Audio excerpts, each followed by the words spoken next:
Hey everybody, Dan Hornacek here, your host for the Leading on the Frontlines podcast. Back again this week with more topics on how to better lead, whether in your personal life, at work, within your peer groups.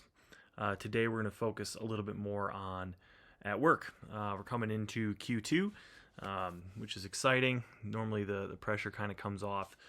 Summer season comes in, everyone's typically pretty busy. Nice steady stream of work. I know that's how it is for me. And with that, one of the things I think is very important, the topic for today that I'm going to be talking about is cross-departmental communication. Big corporate term, right? Basically, how are you communicating to other departments? How does that functionally impact positively or negatively each department that you are impacting?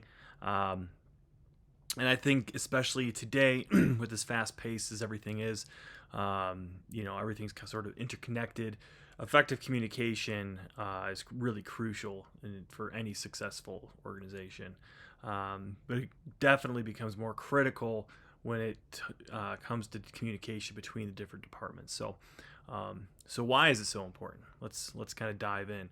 One of the things I'm going to be referencing as far as terms, I don't think a lot of people have heard this term. It's called silos, and silos is a term used for independent departments. So if you have, operations, administration, however your particular office or operation is set up, that's an individual silo. So just as an example, at like a package sorting facility or package handlers can be a silo. The administrators on the sort can be a silo. Management can be a silo.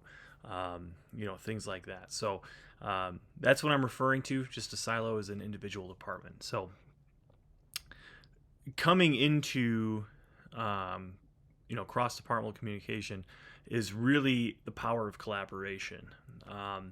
It's the backbone of any successful organization, and by really focusing and developing good departmental or communication, you're really encouraging collaboration between departments, which is kind of nice because if you have, two people who really, I'll use the term vibe together really well, and maybe just have really good conversations, productive conversations about ideas and brainstorming. It's nice to be able to collaborate with one another, even though they might not necessarily be on the same day-to-day team. And you break down the silo effect. And what I mean by that is by creating barriers or space between departments. You're allowing a mix of expertise, ideas, problem solving, all improved decision making on whatever the issue might be. And really, you're essentially just bringing together diverse skill sets, or creating diverse skill sets by allowing people to brainstorm together.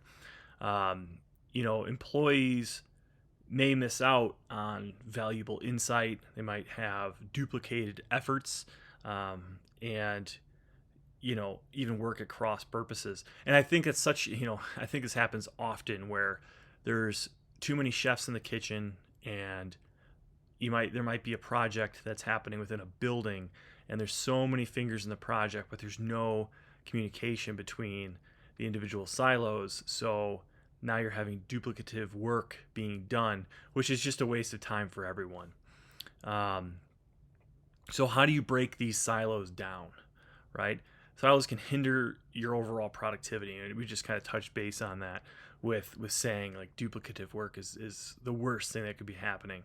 It's going to hinder the flow of information within a company, and without that communication between the departments, you're going to have a lot of things missed, or you're going to have to go back and re-explain things, which is just a total waste of time. By communicating, you're really optimizing all of your resources, because if you have key players in different departments, and they're not communicating, you're really breaking down, what could be getting accomplished. Everybody benefits by shared knowledge.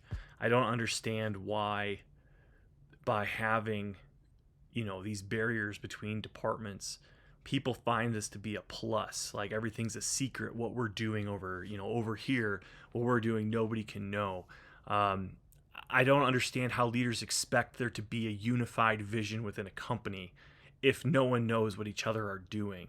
And if we can get things done quicker, then it's only going to be beneficial to the company. And two, from a developmental standpoint, if you've got people on your team, they might shine in something and find out that they could be utilized in a better manner in another department, which is great because then they're just being developed to be a better employee. And now they have better buy-in and they feel more ownership towards this position because they were able to see themselves grow. And that all comes from that effective communication. And then when employees are feeling valued and connected to the broader idea of what the organization is, they're more likely to be engaged, more likely to be motivated, and ultimately more productive. I mean, I'm sure a lot of you who've been listening to this podcast for any period of time are starting to really see this trend on how creating this buy-in of a unified vision, right? Creating buy-in with your employees, engaging them to allow them to have ownership over their work really is only going to benefit not only you as their manager, but the organization as a whole. You're just building a positive work culture. That's all you're doing. And you're encouraging a sense of collective responsibility. That's the dream, man. Collective responsibility between employees. That's like what every organization should be striving for. And the only way you can do that is if you're creating engagement and you're creating a positive work culture. So obviously, right, it said that's the dream. So there's going to be a lot of challenges that come along with that. And so while the importance of cross-developmental communication is clear in what we've been talking about, we have to really acknowledge that there's going to be things that are going to be challenging. Priorities between individuals. Someone might view something as more important as someone else. Working styles can create barriers to effective communication. And overcoming these really requires a proactive approach from you as the manager. And anybody who knows me knows that this is a huge thing that I'm a proponent of. Any organization that you're a part of needs to invest in training programs, okay? They need to encourage the use of common communication tools, meaning this is how our work flows. This is how our communication is most efficiently used within our organization, whether that be, email, if you guys use Teams, some type of like chat within work, phones, whatever it is, you should have, an SOP in place for how people communicate most effectively with one another. And especially because by doing that, you're going to foster a culture that's going to promote open dialogue and active listening. Just by having these things in place, you're going to start increasing active listening, which is really, really cool. And it's important to designate, your number one person. I hate to use the term, but it's kind of like your communication champion. If you have somebody who's really good at saying things in a way that people understand, to help facilitate, how the communication is going to move forward, who's going to actively monitor and make sure that everyone's getting communication, you're really going to bridge those departmental gaps if you have kind of like your number one person in each department. And if nothing else, if you within your silo you just have that person, it's still going to be beneficial, because if you're going to be, at least your team and yourself will be more in the know on what's going on. So this will take time. It's going to take effort. I think one of the biggest problems within a lot of organizations today is the fact that managers don't want to take time or energy to to create these things. But it's kind of one of those investments where once you put the time in on the front end and you get it moving and you work out the kinks, it's just going to pay off dividends and give you more time in the future. The rewards that come from getting these things in place is really just going to allow you to better manage your team. And the rewards are immense with this. It's going to lead to increased productivity, better decision making, more cohesive and a resilient organization. Because again, going back to the idea that you're creating this positive culture, you're creating this unified feeling between departments where it's not a defensive issue when someone brings something up to you. It's more of a collaborative issue. And talk about being able to diffuse the defenses between departments when someone brings something to them. It really, really helps with that. So again, I just wanted to kind of talk about cross-developmental communication. I think that it's one of the most important things that can happen just within an organization as a whole.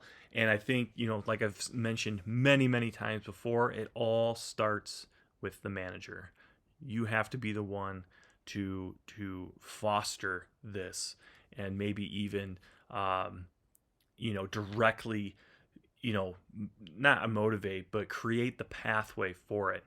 I think that if you're the one maybe making introductions, maybe for the first little while, leading the conversations, even what I used to do is create projects that maybe from a priority level are pretty low, but just creating the environment that's going to foster departmental communication, I think is something that you can do. And honestly, it's kind of fun. I don't like to do the tacky, like, oh, let's do a Jeopardy game or anything like that. I've never really been a big proponent of those. I don't think people like them, to be honest with you.